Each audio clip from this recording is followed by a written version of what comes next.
இந்த நாளிலும் கூட அவ்விதமாக இந்த காலை வேளையில நானும் என் குடும்பத்தாரும் எவ்விதமாக ரட்சிக்கப்படுவது என்பதை குறித்த தலைப்பின் கீழாக உங்கள் மத்தியிலே பேச விரும்புகிறேன். Dear people, salvation is the most important, crucial thing in every person. ஒவ்வொரு மனிதனுடைய வாழ்க்கையின் ரட்சிப்பு என்பது மிக மிக முக்கியமான காரியமாக இருக்கிறது. ஒரு மனிதன் உலகம் முழுதையும் ஆதாயப்படுத்தி கொண்டாலும் தன்னுடைய வாழ்க்கையில ரட்சிக்கப்படாமல் போனால் என்ன என்பதை குறித்து வேதம் சொல்லுகிறது. Even if a man gain the whole world, if he is not saved, what is the use? Even this morning, if you are not saved, if you are not a saved person, what is the use of your life, dear friend? அருமையானவருடைய வாழ்க்கையில நீ ரட்சிக்கப்படாமல் இருப்பீரானால் உன்னுடைய வாழ்க்கையினுடைய பிரயோஜனம் என்ன?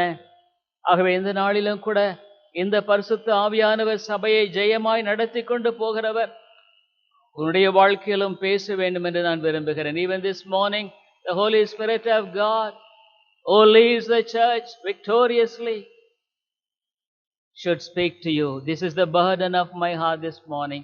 இந்த காலையில் என்னுடைய இருதயத்தினுடைய பாரம் அதுவாகவே இருக்கிறது. இன்றைக்கு கிறிஸ்துவமானது மெய்யான பக்திக்கு ஒரு பெரிய சவாலாய் காணப்படுகிறது. Today's Christianity is a big challenge to the real faith of God. உண்மையான சத்தியத்தின் போதனைக்கு ஏற்பட்ட விசுவாசம் என்பது அற்றுப்போன ஒரு கிறிஸ்தவம் இன்றைக்கு காணப்படுகிறது. Today, the faith which is not of the Bible is being seen everywhere. Christianity is the one minus a true faith in the living God. கிறிஸ்தவம் என்பது ஜீவனுள்ள தேவனில் கொண்டிருக்கிற உண்மையான விசுவாசமற்றதாகவே காணப்படுகிறது. ஆனாலும் கூட இந்த வேதத்தில் மெய்யான ஒரு ரட்சிப்பை பெற்று வாழ்கிற மனிதனுக்கு என்ன அருமையான வார்த்தைகள் இருக்கிறது. What a great encouragement that we could see in the Bible for a person who really longs to be saved. The Hebrews 11th chapter, the writer uses examples from biblical history of those who are faithful as the marginalized in order to encourage his readers. எபிரேயர் நிருபத்தில் 11வது அதிகாரத்தில் இதை ஆக்கியோன் அதை வாசிப்பவர்களுக்கு உற்சாகப்படுத்தும்படியாக அவர் பேசுகிறதை பார்க்கிறோம். The church to which the epistle was written was backsliding. இந்த நிருபம் யாருக்கு எழுதப்பட்டதோ அந்த சபை மக்கள் பின்வாங்கிக் கொண்டிருந்தார்கள். They lost the hope in God. தேவனில் அந்த நம்பிக்கை இழந்து போனார்கள். In order to encourage them, the writer of Hebrews has written this. அவர்களை உற்சாகப்படுத்தும்படியாக இந்த எபிரேயருக்கு நிருபத்தை எழுதினவர் இவ்விதமாக அவர்களை உற்சாகப்படுத்துகிறதை பார்க்கிறோம். Hebrew 10:32-39, எபிரேயர் 10:32 முதல் 34 வசனங்களில், முந்தின நாட்களை நினைத்துக் கொள்ளுங்கள். நீங்கள் பிரகாசமாக்கப்பட்டிருந்த அந்த நாட்களில் உபத்திரவங்களாகிய மிகுந்த போராட்டத்தை சகித்தீர்களே. நிந்தைகளாலும் உபத்திரவங்களாலும் நீங்கள் வேடிக்கையாக்கப்பட்டதுமல்லாமல் அப்படி நடத்தப்பட்டவர்களுக்கு பங்காளிகளாமானீர்கள். நான் கட்டப்பட்டிருக்கையில் நீங்கள் என்னை குறித்து பரிதபித்ததுமன்றி பரலோகத்தில் அதிக மேன்மையும் நிலையுள்ளதுமான சுதந்திரம் உங்களுக்கு உண்டென்று அறிந்து உங்கள் ஆஸ்திகளையும் சந்தோஷமாய் கொள்ளையிட கொடுத்தீர்கள். ஆகையால் மிகுந்த பலனுக்கு ஏதுவான உங்கள் தைரியத்தை வெற்றிவிடாதிருங்கள். Cast not away therefore your confidence, which hath great recompense of reward. 36 நீங்கள் தேவனுடைய சித்தத்தின்படி செய்து வாக்குத்தத்தம் பண்ணப்பட்டதை பெறும்படிக்கு பொறுமை உங்களுக்கு வேண்டியதாயிருக்கிறது. வருகிறவர் இன்னும் கொஞ்ச காலத்தில் வருவார், தாமதம் பண்ணார். விசுவாசத்தினாலே நீதிமான் பிழைப்பான். பின்வாங்கி போவானானால் அவன் மேல் என் ஆத்துமா பிரியமிராது என்கிறார். 38th verse. Now the just shall live by faith. But if any man draw lack, Draw back, my soul shall have no pleasure in him. ஆகவே அவன் சொன்னார், நாமோ கெட்டு போக பின்வாங்குகிறவர்களாயிராமல் ஆத்துமா ஈடேற விசுவாசிகளாயிருக்கிறோம். But we are not of them who draw back unto perdition, but of them that believe to the saving of the soul. அவர் சொல்லுகிறார், நாம் ஆத்துமா ஈடேற விசுவாசிகளாக இருக்கிறோம். ஆத்துமா ஈடேறும்படியாக, but them that believe to the saving of the soul. நாமோ நம்முடைய ஆத்துமா ரட்சிப்புக்காக ஈடேறுகிறவர்களாய் காணப்படுகிறோமே. அருமையான சகோதரனே, இந்த காலவேளையில, இந்த நாட்களில உன்னுடைய ஆத்துமா ரட்சிப்புக்கு ஏதுவாக ஈடேறுகிறதாய் காணப்படுகிறதா? Dear people, this morning, is your soul is climbing up that you may be saved? Is your Christian life is downgrading or going upward? உன்னுடைய கிறிஸ்துவ வாழ்க்கை கீழாக போய்க் கொண்டிருக்கிறதா அல்லது மேலே நோக்கி கொண்டிருக்கிறதா? Do you have a faith that could really meet out the challenges of this day in your life? உன்னுடைய வாழ்க்கையில இந்த நாட்களின் சவாலை சந்திக்கும்படியான விசுவாசம் உங்களிடத்தில் உண்டா? Are you discouraged? சோர்ந்து போயிருக்கிறீர்களா? Are you really confused? குழப்பம் அடைந்து போயிருக்கிறீர்களா? Are you afraid of the future? எதிர்காலத்தை குறித்து பயப்படுகிறீர்களா? Bible says, to whom that believeth. விசுவாசிக்கிறவர்களுக்கு they will go up in the midst of all situations which are completely contrary to the things of this eternal God. இந்த உலகத்தின் நித்தியமான தேவனுக்கு புறமாய் காணப்படுகிற எல்லாவற்றுக்கும் எதிரடையாய் மேலே எழும்பி பிரகாசிக்கிறது விசுவாசம். In the midst of all tribulations in the world, the faith rises up and grow in the upward direction. விசுவாசம் என்பது மேலே எழும்பி வளருகிற ஒன்றாய் காணப்படுகிறது. ஆகவேதான் இந்த விசுவாசத்தை குறித்து அவர் பேசுகிறார். இவ்விதமாக பேசுகிற வேளையில் ஒரு மனிதனை குறித்து பேசுகிறார். When he speaks of that, he speaks of one person. Hebrews 11:7, எபிரேயர் 11:7, by faith Noah, being warned of God of things not seen as yet, moved with fear, prepared an ark to the saving of his house, by the which he condemned the world and became heirs of the righteousness which is by faith. விசுவாசத்தினாலே நோவா தற்காலத்திலே காணாதவைகளை குறித்து தேவ எச்சரிப்பு பெற்று பயபக்தியுள்ளவனாகி தன் குடும்பத்தை ரட்சிப்பதற்கு பேழையை உண்டு பண்ணினான். அதனாலே அவன் உலகம் ஆக்கினைக்குள்ளானதென்று தீர்த்து விசுவாசத்தினால் உண்டாகும் நீதிக்கு சுதந்திரவாளியானான்.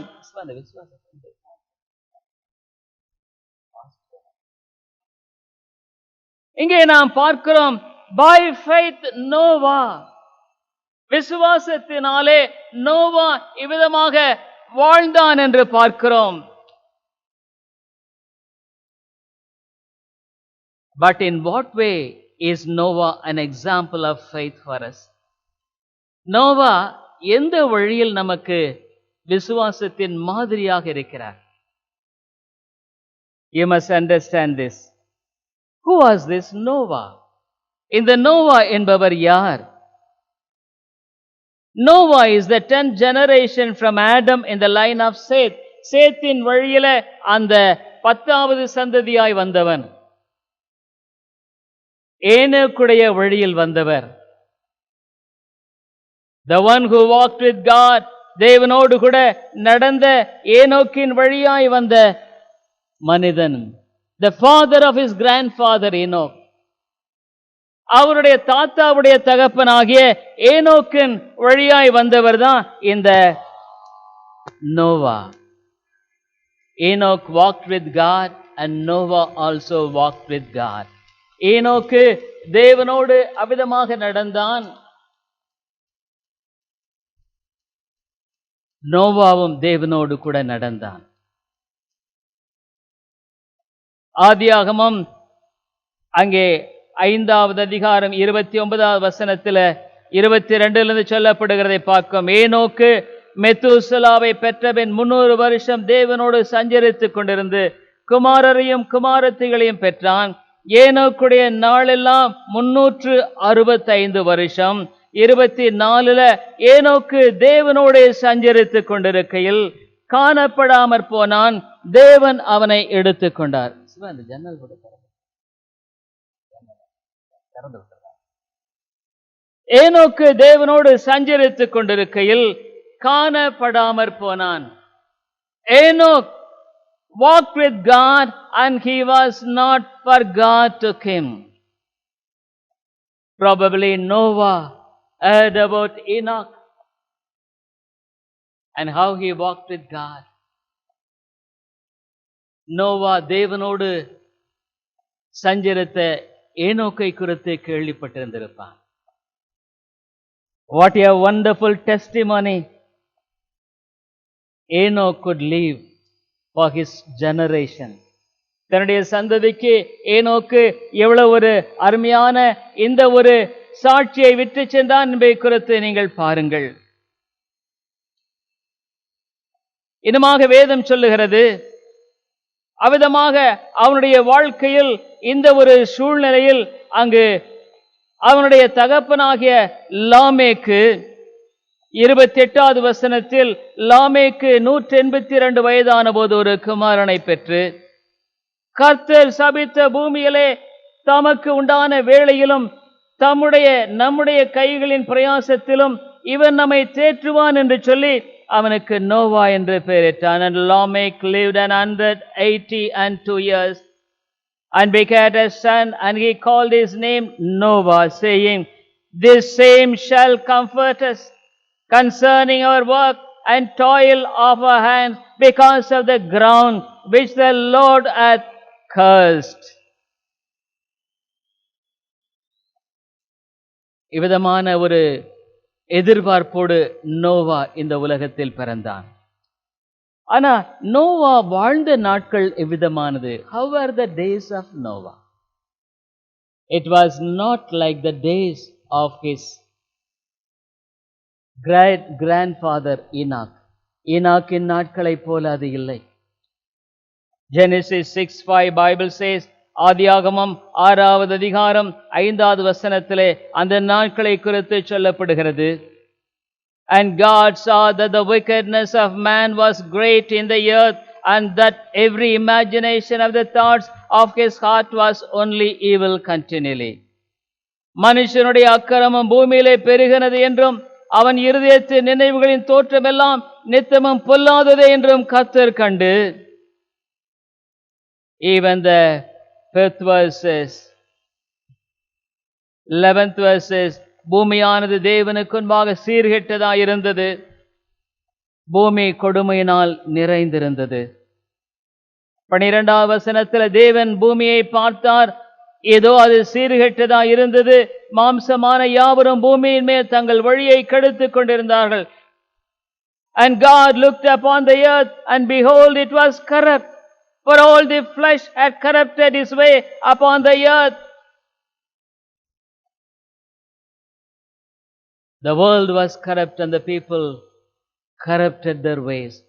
உலகமானது கெட்டு போயிருந்தது, மக்கள் தங்களுடைய வழியை அவிதமாக தீட்டுப்படுத்தி கொண்டிருந்தவர்களாய் காணப்பட்டார்கள். But what a big contrast between these wicked people and Noah. ஆனால் இந்த மக்களுக்கும் நோவாவுக்கும் எவ்வளவு ஒரு பெரிய வித்தியாசம் பாருங்க. It was true, the people were wicked and their imaginations were wicked and their ways were wicked. அவர் ஜனங்கள் அவிதமாக கெட்டு சீர்கெட்டு போயிருந்தார்கள். அவர்கள் நினைவின் தோற்றம் எல்லாம் பொல்லாததாக இருந்தது, அவருடைய வழிகள் எல்லாம் பொல்லாததாக இருந்தது. ஆனால் நோவாவை குறித்து வேதம் என்ன சொல்லுகிறது? What the Bible says about Noah. Noah was a righteous man. அவன் நீதிமானாக இருந்தான். Dear people, this morning I ask you one question. அம்மையாலே இந்த காலையில உங்களை பார்த்து நான் ஒன்று கேட்கிறேன். Probably the people around you are not really people who are right with God, who are not living a righteous life. உன்னை சுற்றி இருக்கிற எல்லா மக்களும் தேவனுக்கு முன்பாக சரியாக இல்லை, நீதியான வாழ்க்கை உள்ளவர்களாய் காணப்படவில்லை. Even we see the days of Noah in these days, இந்த நாட்களில நோவாவின் காலத்தை போல நாம் பார்த்து கொண்டிருக்கிறோம். But are you a person who is influenced by the other people, or you a person who is influenced by God, by His word? இந்த ஜனங்களால நீ பாதிக்கப்படுகிற நபராய் காணப்படுகிறாயா, அல்லது ஆண்டவருடைய வார்த்தையினால பாதிக்கப்படுகிற நபராய் காணப்படுகிறாயா? How are you, dear friend, this morning? அம்மையான சோர்னே இந்த காலையில விதமாய் காணப்படுகிறாய். Do you have the fear of God in your life? நீ வாழ்க்கையில தெய்வ பயம் இருக்கிறதா? Yes, God has been so kind to Noah. தேவன் நோவாவுக்கு கிருபையை காண்பித்ததை குறித்து நாம் பார்க்கிறோம். அவனை குறித்து வேதம் என்ன சொல்லுகிறது? 8வது வசனத்துல இவ்விதமாய் நாம் வாசிக்கிறோம். 8th verse, 6th chapter, 8th verse. நோவாவுக்கோ கர்த்தருடைய கண்களில் கிருபை கிடைத்தது. But Noah found grace in the eyes of the Lord. இன்னும் 9ஆம் வசனத்தில் என்ன சொல்லப்படுகிறது? நோவாவின் வம்ச வரலாறு. நோவா தன் காலத்தில் இருந்தவர்களுக்குள்ளே நீதிமானும் உத்தமனுமாயிருந்தான். நோவா தேவனோடு சஞ்சரித்துக் கொண்டிருந்தான். There are the generations of Noah. Noah was a just man and perfect in his generations, and Noah walked with God. தேவனோடு நடக்கிறவனாய் காணப்பட்டான். In the midst of all the wickedness around him, அவனை சுற்றிலும் இருந்த காணப்பட்ட எல்லா பொல்லாப்புகளின் மத்தியிலும், in the midst of people who are seeking the world and the things of this world, இந்த உலகத்தையும் உலகத்தின் காரியங்களையும் தேடிக்கொண்டிருந்த மனிதர்கள் மத்தியிலும் Noah walked with God. Noah தேவனோடு கூட நடந்தான். Dear people, never blame the people or the world around you.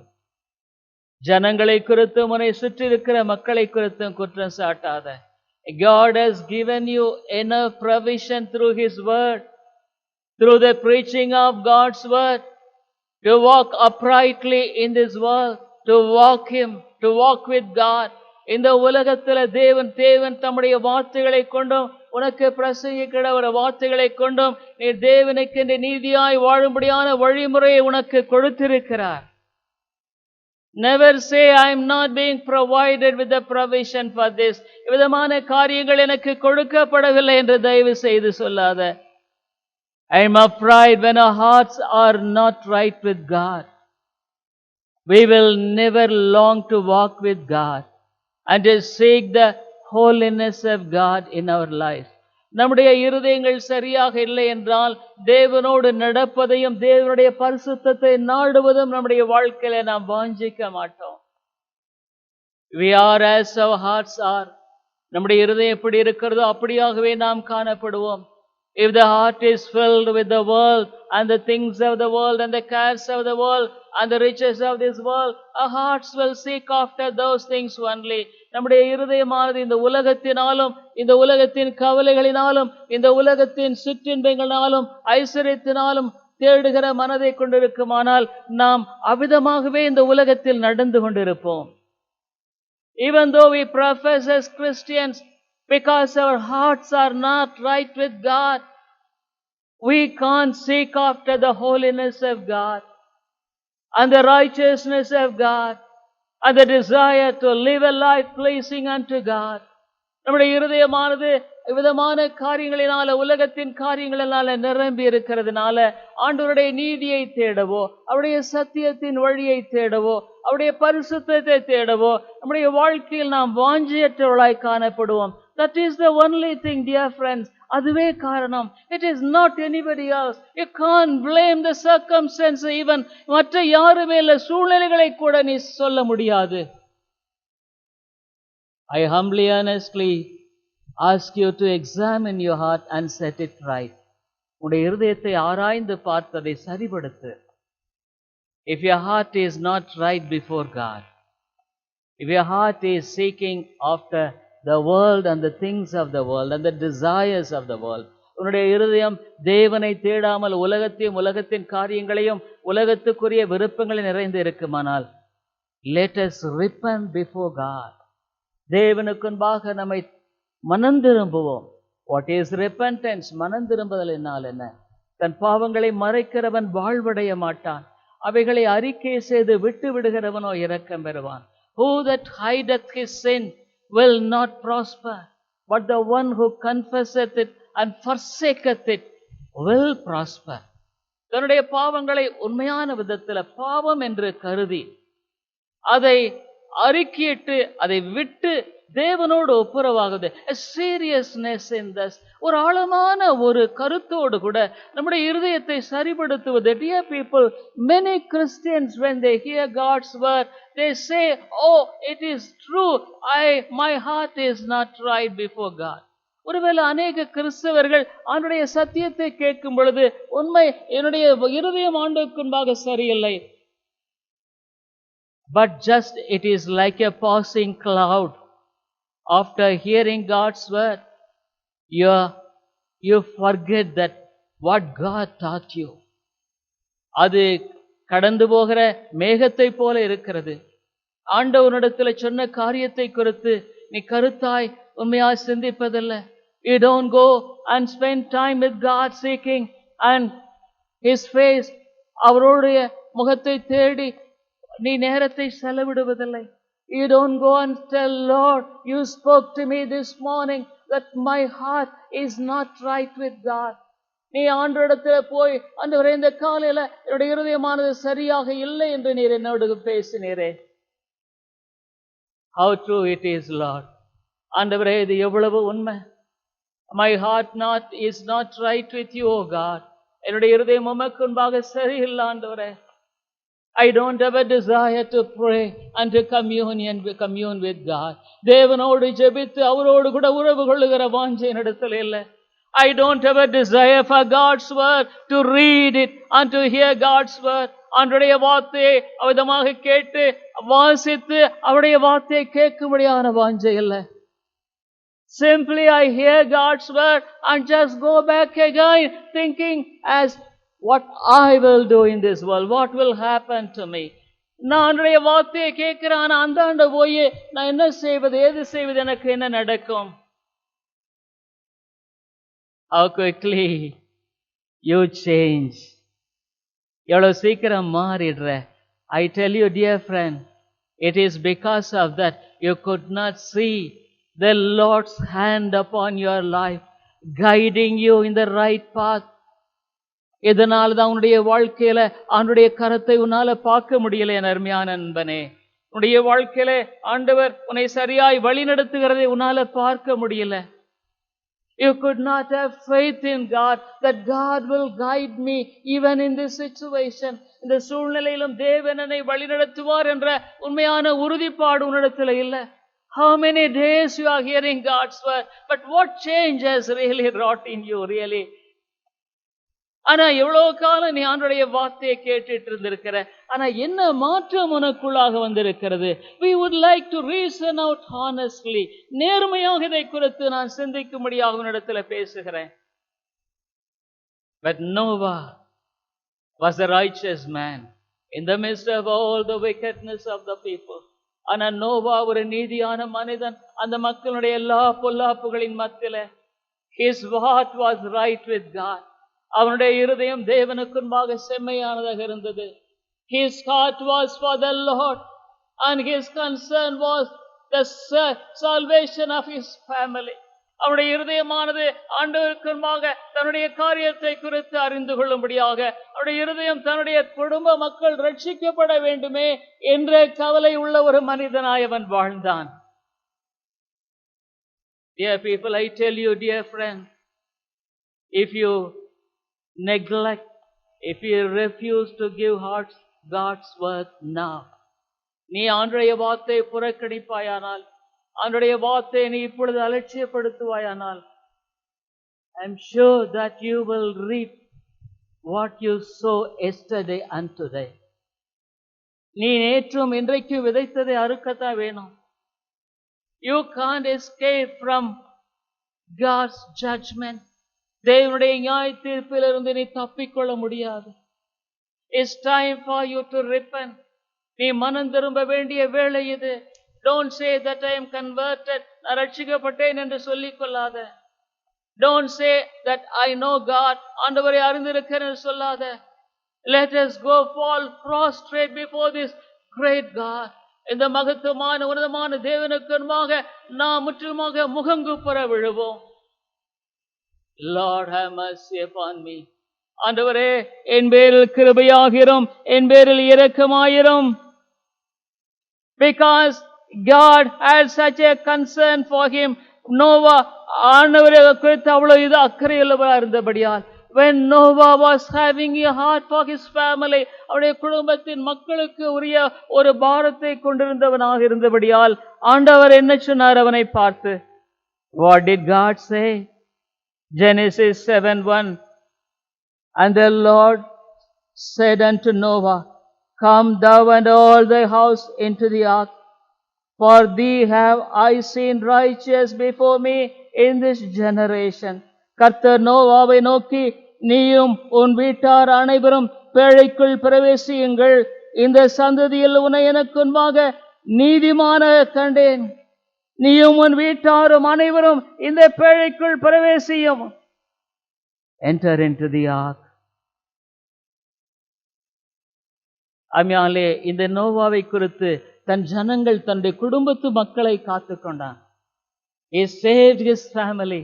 Can you say that you could save your family? உடைய குடும்பத்தை ரட்சிக்க முடியும் என்று உன்னால சொல்ல முடியுமா? நோவாவை பார்த்து தேவன் அவனுடைய குடும்பத்தை ரட்சிக்கிறார்.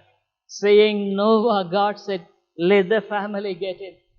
குடும்பம் உள்ளே, that the righteous life of Noah had an impact upon his family, and they also were kept not being defiled by the world.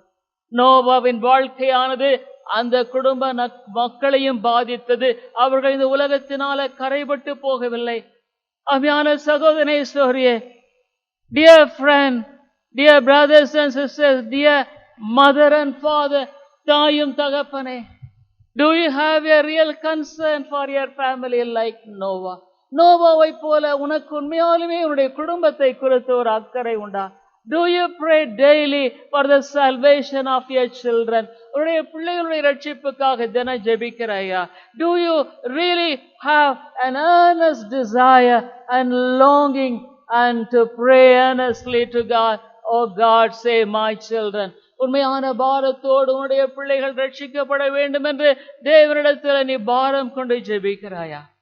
Not only that, Noah was a preacher of righteousness. அது மாத்திரமல்ல, அவன் நீதியை பிரசங்கித்தவனாய் காணப்பட்டான். First Peter, how we see, the Bible is very clear. இவ்வேதமானது எவ்விதமாக 2 Peter 2:5, 2 பேதுரு 2:5 வேதம் சொல்லுகிறது, இவ்விதமாக பூர்வ உலகத்தையும் தப்ப விடாமல் நீதியை பிரசங்கித்தவனாகிய நோவா முதலான 8 பேரை காப்பாற்றி அவபக்தியுள்ளவர்கள் நிறைந்த உலகத்தின் மேல் ஜலப்பிரளயத்தை வரப்பண்ணி, and spared not the old world, but saved Noah, the earth-faith person, as preacher of righteousness. நீதியை பிரசங்கித்தான் என்று பார்க்கிறோம். Yes, he had a burden for the people, wicked people. அந்த பொல்லாத ஜனங்களுக்கு ஒரு பாரத்தை கொண்டிருந்தான். Every day he was building the ark on the one side. ஒவ்வொரு நாளும் அந்த பேழையை கட்டி கொண்டிருக்கிறான். Because he obeyed God and he was building the ark. ஆண்டவரை கீழ்ப்படிந்து பேழையை கட்டி கொண்டிருக்கிறான். On the other hand, he was going among the people and preached the Lord, preached the righteousness of God. நீதியை, ஆண்டவருடைய நீதியை பிரசங்கித்தான். He was warning the people and asking them to repent, மனங்களை எச்சரித்து மனம் திரும்பும்படியாக கூப்பிட்டான். I am sure he would have been ridiculed and பரியாசம் பண்ணப்பட்டிருப்பான். But his heart was heavy for these people. ஆனா இந்த ஜனங்களுக்காக அவனுடைய இருதயம் பாரம் கொண்டிருந்தது. Dear people, do you have a burden for the people around you? உன்னை சுற்றி இருக்கிற மக்களுக்காக நீ பாரம் இருக்கிறாயா? Do you pray every day for the people around you? உன்னை சுற்றி இருக்கிற மக்களுக்காக ஒரு நாளும் நீ ஜெபிக்கிறாயா? Do you have a concern for them so that you could take the gospel to the people around you? உன்னை சுற்றி இருக்கிற மக்களுக்கு சுவிசேஷத்தை எடுத்துச் செல்லக்கூடிய பாரம் உன்னிடத்தில் உண்டா?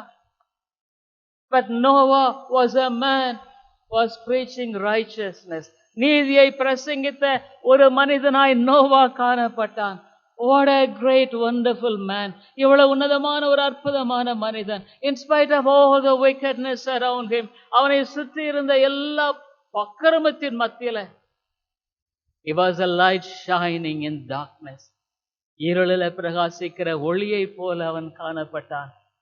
Dear friend, I ask you this morning, are you a light in the midst of this darkness? இந்த இருளின் மத்தியில நீ ஒளியாய் வாழ்ந்து கொண்டிருக்கிறாயா?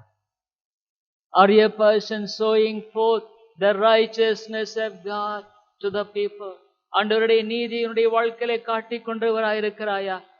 Dear people, how long will you linger like Lot and his family? லோத்து அவனுடைய மனைவியை போல எவ்வளவு காலம் உன்னுடைய வாழ்க்கையை தடுமாறி கொண்டிருப்பாய்? World on the one side and to escape from judgment on the other side. இன்னொரு பக்கத்துல ஆக்கிலிருந்து தப்பிக்கொள்ளும்படியான ஒரு காரியம்.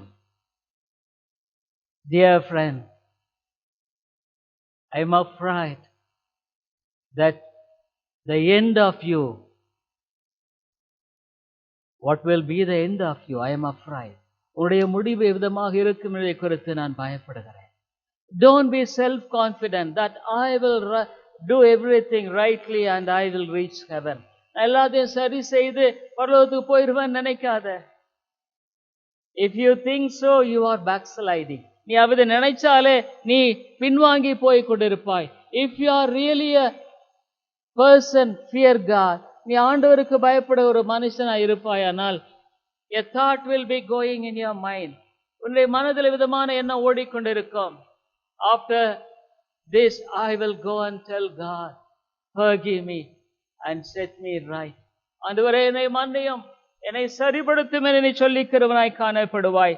இன்னுமாக இந்த மனிதனை குறித்து நாம் பார்ப்பது என்னவென்றால், 1 Peter 3:20, 1 பேதுரு 3:20, அந்த ஆவிகள் பூர்வத்திலே நோவா பேழையை ஆயத்தம் பண்ணும் நாட்களிலே தேவன் நீடிய பொறுமையோட காத்திருந்த போது கீழ்ப்படியாமற் போனவைகள், அந்த பேழையிலே சிலராக 8 பேர் மாத்திரம் பிரவேசித்து ஜலத்தினாலே காக்கப்பட்டார்கள். இவ்விதமாய் சொல்லுகிறது, நோவா நீடிய பொறுமையோட காத்திருந்த போது, great patience with wicked. He was exercising patience. பொறுமையை அவன் கையான். He was not irritated. அவன் அபதமாக எரிச்சல் அடையவில்லை. He was not really angry with the people. ஜனங்களோடு அவன் கோபப்படவில்லை. What a wonderful thing. எவ்வளவு அருமையான காரியம் இல்லைங்களா? We sometimes were disobedient and knew not until the flood came and took them away. வேதம் தெளிவாய் சொல்லுகிறது, அவ்விதமாக இந்த சூழ்நிலையிலும் கூட அவன் பொறுமையாக செயல்படுகிறதை பார்க்கிறோம். Matthew Gospel 24:37-39, மத்தேயு எழுதின சுவிசேஷம் 24வது அதிகாரம் 37 முதல் 37, 38, 39, நோவாவின் காலத்தில் எப்படி நடந்ததோ அப்படியே மனுஷகுமாரன் வரும் காலத்திலும் நடக்கும். எப்படியெனில் ஜலப்பிரளயத்துக்கு முன்னான காலத்திலே நோவா பேழைக்குள் பிரவேசிக்கும் நாள் வரைக்கும் ஜனங்கள் புசித்தும் குடித்தும் பெண் கொண்டும் பெண் கொடுத்தும் ஜலப்பிரளயம் வந்து அனைவரையும் வாரி கொண்டு போக மட்டும் உணராதிருந்தார்கள். அப்படியே மனுஷகுமாரன் வரும் காலத்திலும் நடக்கும்.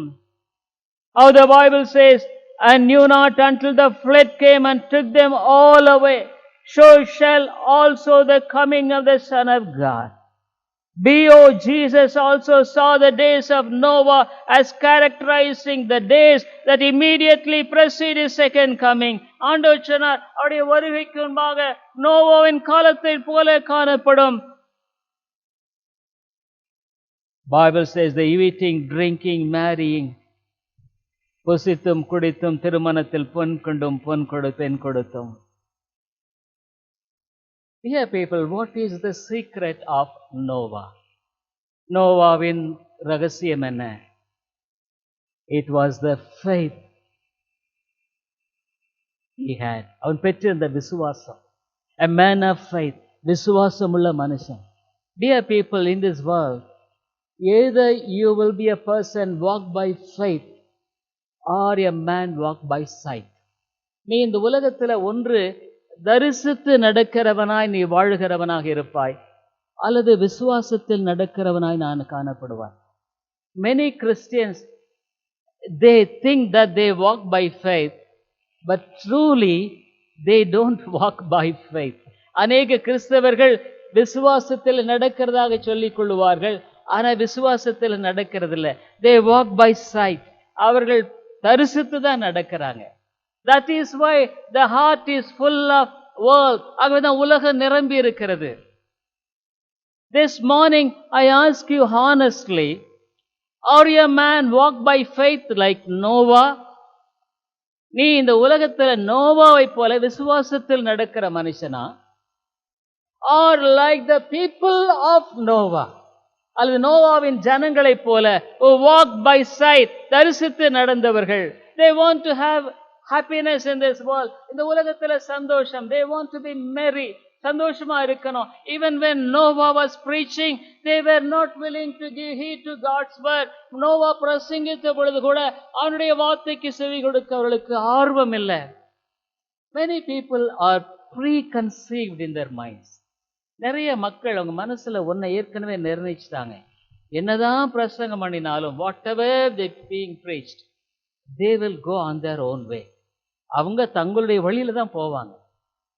Because they think, I know, எனக்கு தெரியும், I know the Bible, எனக்கு வேதம் தெரியும், I know God, தேவன் எனக்கு தெரியும், I know how to walk, எப்படி நடக்கிறது எனக்கு தெரியும், I will somehow or other live in this world and go to heaven. நான் இப்படியே அந்த உலகத்தில் வாழ்ந்து பரலோகத்துக்கு போய்விடுவேன். Dear people, you are the most terrible fool in this world. இந்த உலகத்தில் ஒரு பயங்கரமான முட்டாள் நீங்க. Your craftiness, deceitfulness, you are full of deceitfulness in this heart, in your heart. உன்னுடைய இருதயத்தில் வஞ்சிக்கப்பட்ட நிலையில் நீ வாழ்ந்து கொண்டிருக்கிறாய். You yourself don't know that you are under the craftiness and deceitfulness of this world. இந்த உலகத்தினுடைய தந்திரத்தினாலும் ஏமாற்றினாலும் உன்னுடைய இருதயம் பிடிபட்டிருக்குன்னு உனக்கே தெரியலையே. So it was by faith. விசுவாசத்தினால Noah அப்படி வாழ்ந்தான். What is faith? விசுவாசம் என்றால் என்ன? Hebrew 11:1, எபிரேயர் 11வது அதிகாரம் 1வது வசனத்துல விசுவாசமானது நம்பப்படுகிறவர்களின் உறுதியும் காணப்படாதவர்களின் நிச்சயமாயிருக்கிறது. Now faith is the substance of things hoped for, the evidence of things not seen. நம்பப்படுகிற உறுதி, இந்த வேதம் என்ன சொல்லுதோ அதை நம்புறோம். காணலையே, நான் கண்ணில் பார்க்கல, ஆனா அதனுடைய நிச்சயத்தோடு நான் வாழுகிறேன். Faith in this context is a settled confidence of something as yet unseen but promised by God. என் கண்களினால நான் பார்க்கல, ஆனா ஆண்டவர் சொல்றத நான் அப்படியே நம்புறேன், ஏற்றுக்கொள்ளுகிறேன். With all humility. ஏன்னு கேட்டா ஒன்னு சொல்லுது, இந்த விசுவாசம் இல்லாமல் Hebrew 11:6, எபிரேயர் 11:6 என்ன சொல்லப்படுகிறது? விசுவாசம் இல்லாமல் தேவனுக்கு பிரியமாயிருப்பது கூடாத காரியம்.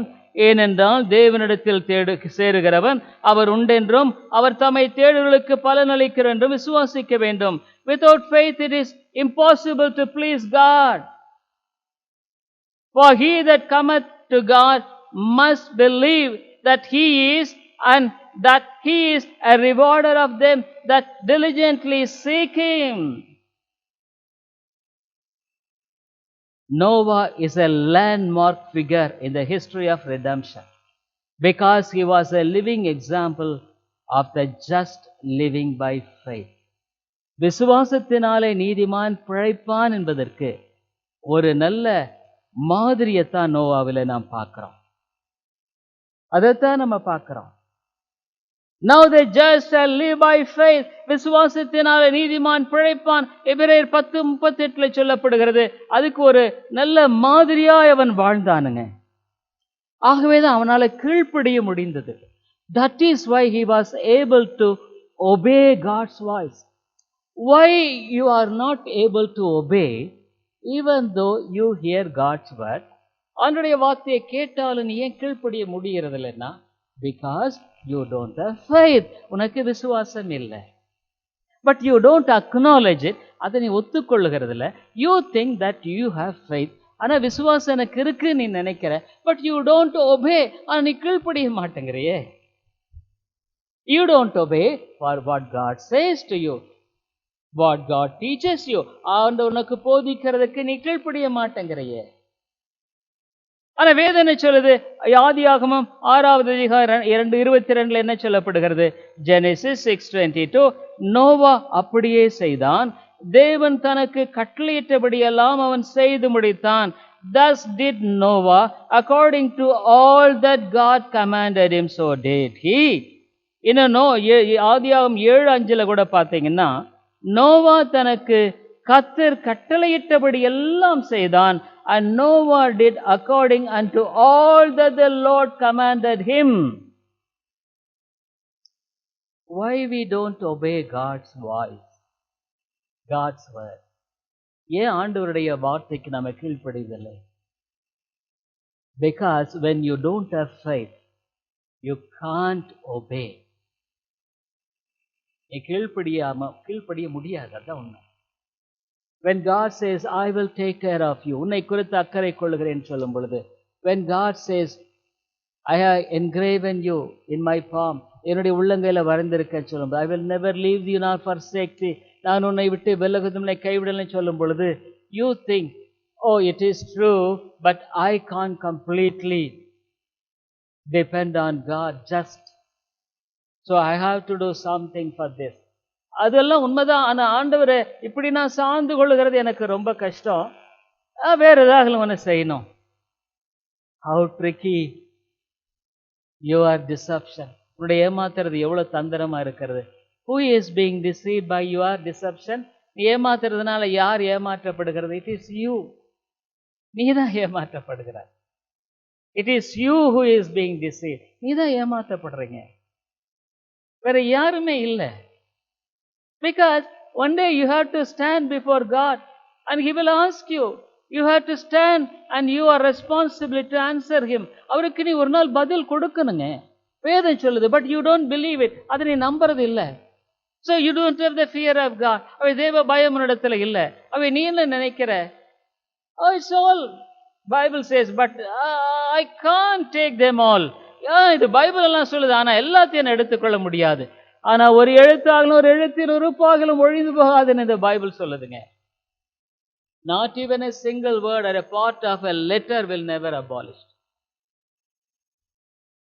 நோவா எல்லாம் கீழ்ப்படிந்தானுங்க. ஆபிரகாமுடைய வாழ்க்கையில அதைத்தான் நம்ம பார்க்கிறோங்க. Even in Abraham's life, he obeyed God. கீழ்ப்படிந்தான். All the saints, we see the obedience. கீழ்ப்படிதலை தான் நம்ம பார்க்கிறோங்க. ஆபிரகாமை பாருங்க, ஆண்டவர் விதமாக ஆபிரகாமை சோதித்தார். Genesis 22:1-2, ஆதியாகமம் 22வது அதிகாரம் 1-2 வசனங்களில இந்த காரியங்கள் நடந்த பின்பு தேவன் ஆபிரகாமை சோதித்தார். எப்படி எனில், அவர் அவனை நோக்கி ஆபிரகாமே என்றார். அவன் இது அடியேன் என்றான். அப்பொழுது அவர், உன் புத்திரனும் உன் ஏகசுத்தனும் உன் தேவ குமாரனுமாகிய ஈசாக்கை நீ இப்பொழுது அழைத்து கொண்டு மோரியா தேசத்துக்கு போய் அங்கே நான் உனக்கு குறிக்கும் மலைகள் ஒன்றின் மேல் அவனை தகன பலியாக பலியிடு என்றார். God said, take now thy son, thine only son Isaac, whom thou lovest, for a burnt offering. ஒரு தகன பலியா பலியிடு. ஆபிரகாம் என்ன செய்தான்? Hebrew 11, 17, 18, 19 பாருங்களேன். ஆபிரகாம் விசுவாசத்தினாலே, மேலும் விசுவாசத்தினாலே ஆபிரகாம் தான் சோதிக்கப்பட்ட போது ஈசாக்கை பலியாக ஒப்பு கொடுத்தான். விசுவாசத்தினால தாங்க பலியா ஒப்பு, விசுவாசம் இருந்ததுனால தான். ஈசாக்கினிடத்தில் உன் சந்ததி விளங்கும் என்று அவனுடனே சொல்லப்பட்டிருந்தது. இப்படிப்பட்ட வாக்கு தத்தங்களை பெற்றவன் மரித்தோரிலும் இருந்து எழுப்ப தேவன் வல்லவராய் இருக்கிறார் என்று எண்ணி தனக்கு ஒரே பேரானவனையே பலியாக ஒப்பு கொடுத்தான். மரித்தோரிலிருந்து அவனை பாவனையாக திரும்பவும் பெற்றுக்கொண்டான். How Abraham was justified by obedience, by faith. விசுவாசத்தினால, கீழ்ப்படிதனால. When faith is there, obedience also will be there. விசுவாசம் எங்க இருக்கும், அங்க கீழ்ப்படிதல் இருக்கும். When there is no faith, obedience won't be there. விசுவாசம் இல்லாத பொழுது கீழ்ப்படிதல் இருக்காது. This is the problem of many of you. உங்களின் பிரச்சனை அதுதாங்க. You hear a lot of God's word. ஆண்டவருடைய வார்த்தை அதிகமா கேட்கிற, even you read, நீ படிக்கிற, even you pray, ஜெபிக்கிற, but you, because you don't have faith, you could not obey. ஆனா விசுவாசம் இல்லாதனால உன்னால கீழ்ப்படிய முடிவதில்லை. Things not yet seen, பார்க்காதவைகளை. அம்மையானுடைய வாழ்க்கையில எப்படி நடக்கிற? தரிசித்து நடக்கிறையா அல்லது நீ விசுவாசித்து நடக்கிறையா? எப்படி நடக்கிற? இன்னொன்னு, நோவாவின் வாழ்க்கையில நான் பார்க்கிறது என்ன தெரியுங்களா? அவனுடைய வாழ்க்கையில நீங்க பார்க்கும் பொழுது ஆண்டவர் வெற்றி சிறந்தார். அவர் சொன்னாரு ஆதியாகமம் 3:15 சர்ப்பத்தின் தலையை நசுக்குவேன்னு சொன்னார். I'll crush the head of the serpent. He will do it for me. அவர் எனக்காக அதை செய்வார்.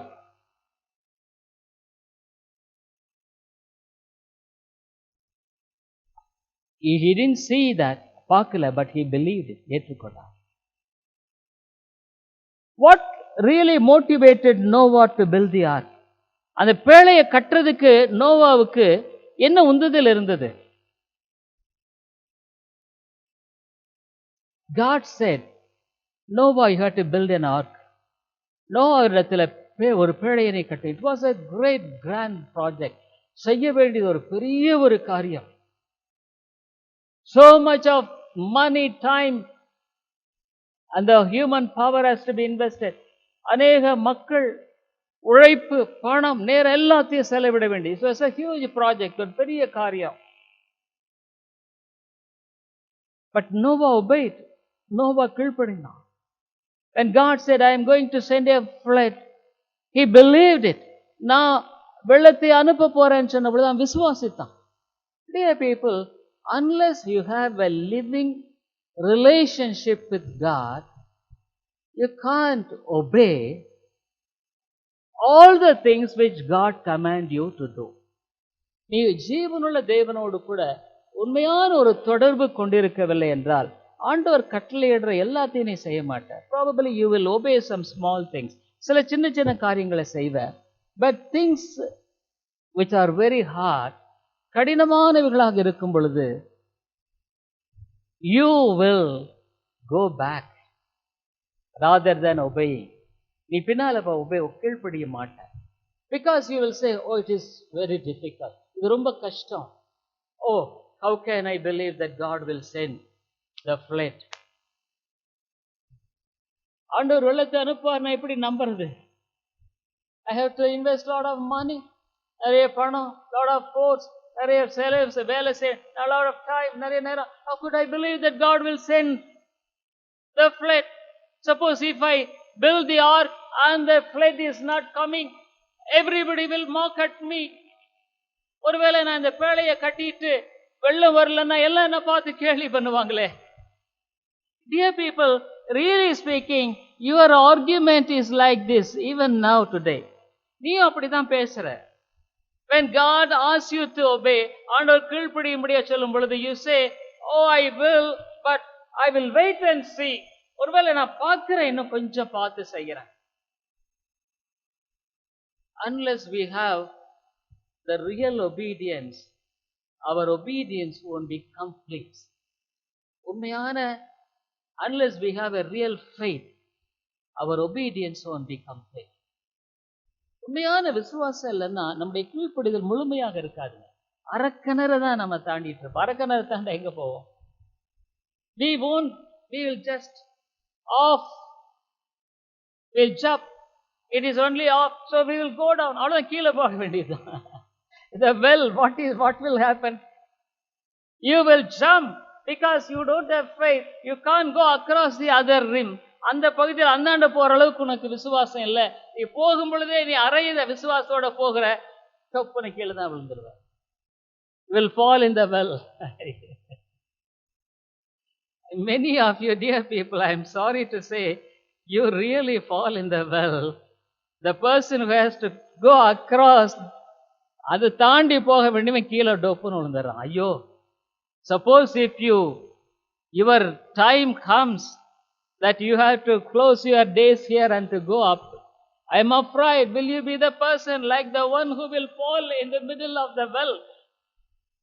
ஐயோ, நேரம் வந்து நீ அழைக்கப்படும்படியான வேலை வந்த பொழுது நீ ஒருவேளை பாதியில போய் விழுந்துருவியா? ஐயோ.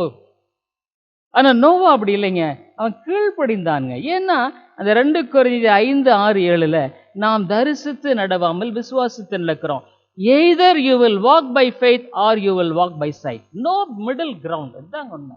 நீ ஒன்னு விசுவாசத்துல நடப்ப, இல்லைன்னா தரிசித்து நடப்ப. நடுவுல இல்லைங்களே. நடுவுல இருக்கிற மாதிரி தான் இன்னைக்கு பார்த்தா நிறைய கிறிஸ்தவர்கள் இருக்கிறாங்க.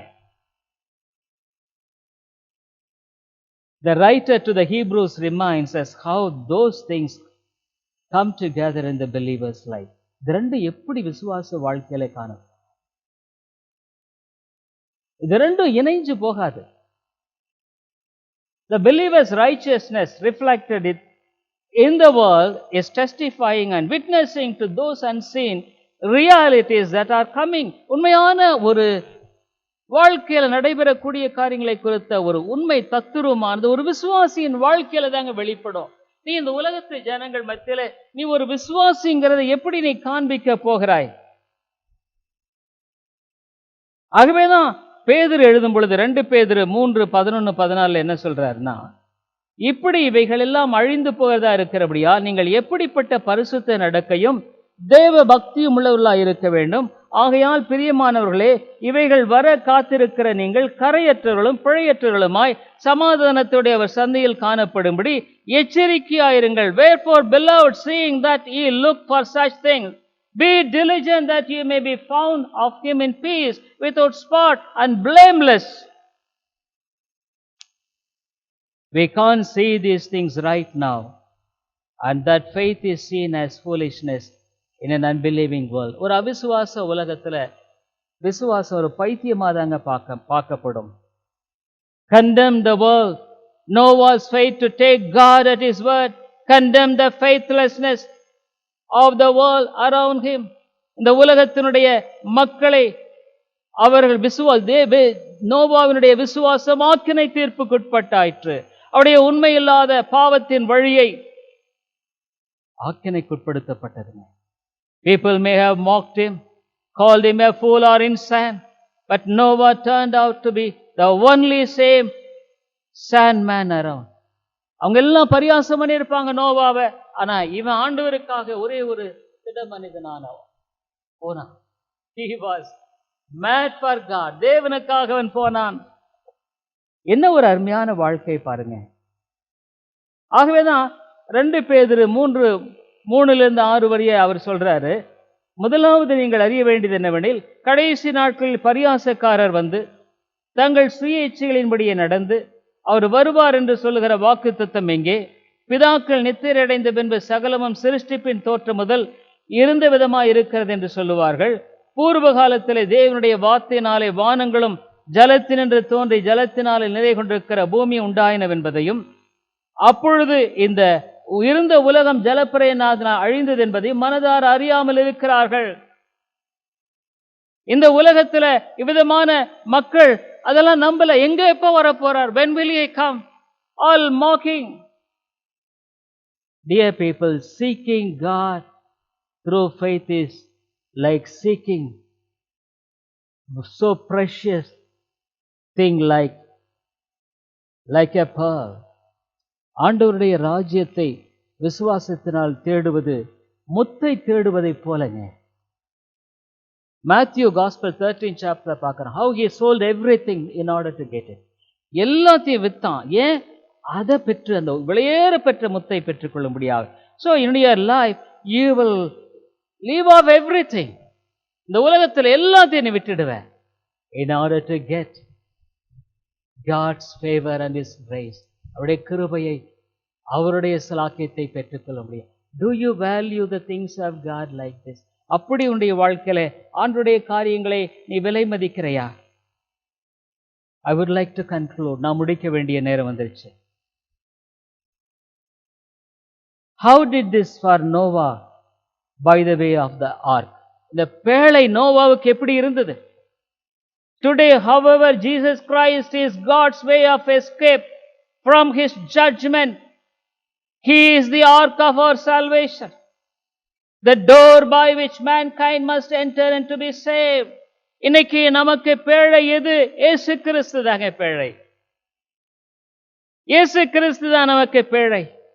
நோவான் குடும்பத்தார் அந்த பேழைக்குள் பிரவேசித்து பாதுகாக்கப்பட்டார்கள். Noah and his family entered into the ark and they were saved ரட்சிக்கப்பட்டார்கள். Today, which is our ark? நம்முடைய பேழை என்ன? The Lord Jesus Christ. ஆண்டவராகிய இயேசு கிறிஸ்து தாங்க நமக்கு பேழை. யோவான் 10:9 சொல்றார், நானே வாசல், என் வழியாய் ஒருவன் உட்பிரவேசித்தால் அவன் ரட்சிக்கப்படுவான், அவன் உள்ளும் புறமும் சென்று மேய்ச்சலை கண்டடைவான். I am the door. By me if any man enter in, he shall be saved and shall go in and out and find pasture. யோவான் 14:6 என்ன சொல்றார்? அதற்கு இயேசு, நானே வழியும் சத்தியமும் ஜீவனுமாய் இருக்கிறேன், என்னாலே அல்லாமல் ஒருவனும் பிதாவினிடத்தில் வரான். Jesus said unto him, I am the way, the truth and the life. No man cometh unto the Father but by me. ஆகவே ஆண்டவர் இந்த நாட்களில் உன்னையும் என்னையும் பார்த்து அழைக்கிறார். He is the ark. When people around were so wicked, எல்லா ஜனங்களும் பொல்லாதவர்களாய் இருந்த பொழுது, where can I go and hide? Where can I go and be protected? எங்க போய் நான் பாதுகாக்கப்பட முடியும்? It is only in the name of Jesus. இயேசுவின் பெயரில் மாத்திரமே இருக்கிறது. ஆகவே நான் சொன்னார் அவ்விதமாக மத்தேயு 11 வருத்தப்பட்டு பாரம் சுமக்கிறவர்களே, நீங்கள் எல்லாரும் என்னிடத்தில் வாருங்கள், நான் உங்களுக்கு இளைப்பாறுதல் தருவேன். Matthew Gospel 11 chapter 28-30. நான் சாந்தமும் மனத்தாழ்மையுமாய் இருக்கிறேன், என் நுகத்தை உங்கள் மேல் ஏற்றுக்கொண்டு என்னிடத்தில் கற்றுக்கொள்ளுங்கள், அப்பொழுது உங்கள் ஆத்துமாக்களுக்கு இளைப்பாறுதல் கிடைக்கும். என் நுகம் மெதுவாயும் என் சுமை இலகுவாயும் இருக்கிறது என்று சொல்லுகிறார். My yoke is easy and my burden is light. The flood is a horrifying account judgment, that also one of glorifying redemption.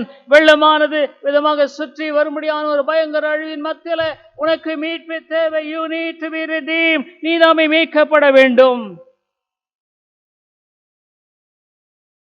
Dear people, would you like to be safe in the ark of Jesus?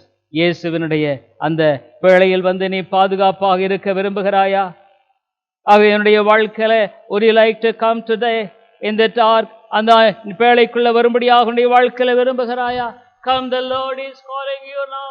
தேவன் உன்னை அழைக்கிறார். உன்னுடைய வாழ்க்கை ஒருவேளை இந்த நாள் மட்டும் எப்படி இருந்தாலும் சரி, however much the life of yours may be, now God is calling you to settle that down.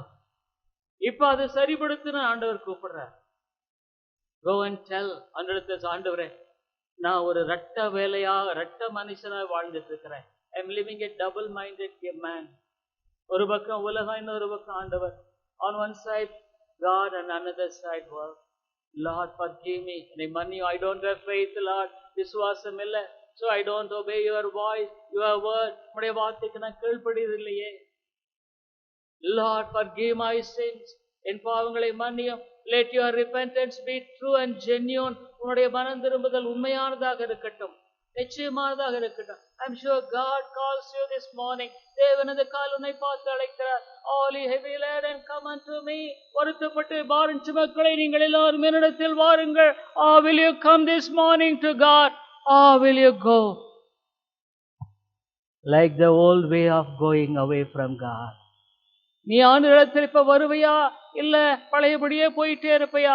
The rich man came to Jesus, and when he heard what the demand which Jesus told, இந்த ஐஸ்வர்யவான் இயேசுவினிடத்தில் வந்தான். ஆனா இயேசு சொன்னதை கேட்டான், துக்க முகமெல்லாம் திரும்பி போயிட்டான். He was with sad and fair, he went back. ஐயோ இதெல்லாம் என்னால முடியாது, I can't. When there is no faith, we can't do anything. மனால செய்ய முடியாது. Will you repent of your unfaith? உன்னுடைய அவிசுவாசத்தை குறித்து மனம் திரும்புவியா? Will your repentance be true and genuine before God? உன்னுடைய உண்மையா விசுவாசம் இல்லாத குறித்த மனம் திரும்புறது ஆண்டவருக்கு உண்மையா இருக்குமா? I am sure your life will be different from this time onwards. உன்னுடைய வாழ்க்கை இந்த நேரத்திலிருந்து வித்தியாசமா இருக்கும். I pray that the Lord should give you a true, real repentance of regarding your faith in your life. ஆண்டவருடைய விசுவாசத்தை குறித்த காரியத்துல உண்மையான ஆழமான மனம் திரும்பலை கொடுக்கணும்னு விரும்புகிறேன். கர்த்தர் தாமே உங்களை ஆசீர்வதிப்பாராக. ஜெபிப்போம். கிருபையுள்ள நல்ல ஆண்டவரே, இந்த நாளில் நம்முடைய வார்த்தை கேட்டு அருமையான மக்கள் உள்ளங்களில கிருபையாய் பேசும் ஐயா. ஐயோ அவர்களுடைய விசுவாசம் இல்லைங்கிற உண்மையான உணர்வும் மனம் திரும்புவதற்குள்ளாக உண்மையா இல்லை என்ன? ஐயோ ஆண்டவரே, அவர்கள் தாமே ஒரு போலி கிறிஸ்தவர்களாகவே வாழ்ந்து கொண்டிருப்பார்களே. ஐயோ பெயரளவில் கிறிஸ்தவர்கள் என்று சொல்லிக் கொள்வார்கள், ரட்சிக்கப்பட்டேன் என்று சொல்லிக் கொள்வார்கள். ஆனால் நோவாய் போல அவனுடைய நீதியின் வாழ்க்கை சுற்றி இருந்த மக்கள் மத்தியிலே பிரகாசித்தது. ஆனா எங்க வாழ்க்கை அப்படி இல்லையே, ஏனென்று அந்த உண்மையான பாரத்தை தாரும். ஆவியானவரே பேசும். இயேசுவின் நாமத்தில் ஜெபிக்கிறோம் எங்கள் நல்ல பிதாவே, ஆமென்.